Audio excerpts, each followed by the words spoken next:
ये अंतिम सावन सोमवार है। बाबा चंद्रमौलेश्वर जी की आज पालकी यहाँ से निकलेगी। बाबा चंद्रमौलेश्वर की उपस्थिति में माता के शक्ति की त्रिशूल की आज स्थापना हमने कराया है और ये महाकाल भक्तों की बहुत समय से मांग थी।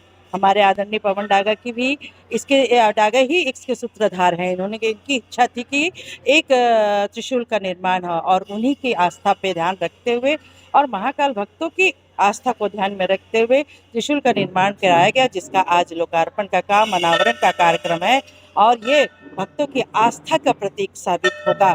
यहाँ पे सब दर्शन के लिए आएंगे और माता की शक्ति के प्रतीक का त्रिशूल का सब पूजन करेंगे और यहाँ का शीतला मंदिर की जो है मतलब बोला जाए सुंदरता में और चार चांद लग गया।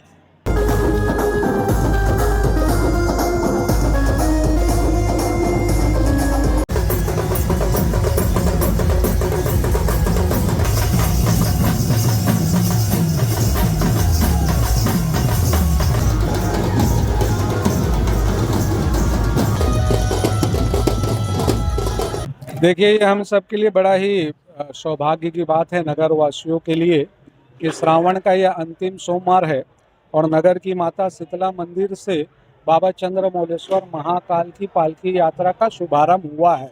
नगर के विभिन्न मार्गों से होते हुए बस स्टैंड के काली मंदिर में इस यात्रा का विश्राम होगा। आज भगवान भोलेनाथ के एक प्रिय अस्त्र है, उनका शस्त्र है त्रिशूल। बिना त्रिशूल के भगवान भोलेनाथ जो है वो अधूरे हैं। तो आज शीतला मंदिर के इस प्रांगण में महाकाल सेना के द्वारा जो एक मांग की गई थी, उस मांग को पूरा करते हुए त्रिशूल का भी जो है वो अनावरण किया गया है।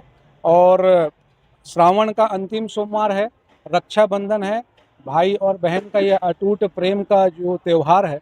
मैं सावन के अंतिम सोमवार की रक्षाबंधन की अपनी ओर से बहुत बहुत शुभकामनाएं देता हूं। साथ ही बाबा महाकाल के इस यात्रा में पहुंचे सभी शिव भक्तों को भी अपनी ओर से बहुत बहुत शुभकामनाएं देते हुए उनका आभार व्यक्त करता हूं। जय